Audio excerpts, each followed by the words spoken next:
Televizijos laida Vladas Putvinskis yra viena iš ciklo Gimtinėn sugrįžtantys apie Kelmės krašto šviesuolį Vladą Putvinskį.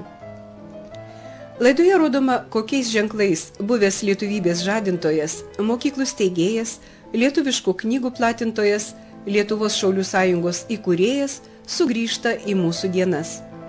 Tai pateikiama per šių dienų įvykius, per gyvąją pamoką su jo anūku Rimantu Putvinskiu ir jaunaisiais šauliais, buvusiame Šilopavėžupio dvare, Šaukėnuose, gaivinančiuose Didžiavyrio atminimą.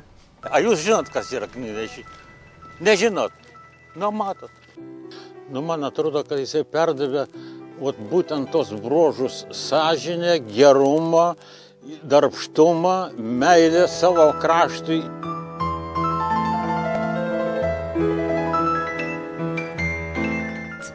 Istorikai ruoštis ginti Lietuvos laisvę ir nepriklausomybę.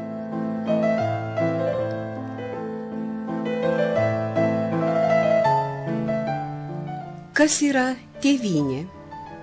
Ar tai yra tauta, ar valstybė? Ar tai yra vieta, ar žmonės?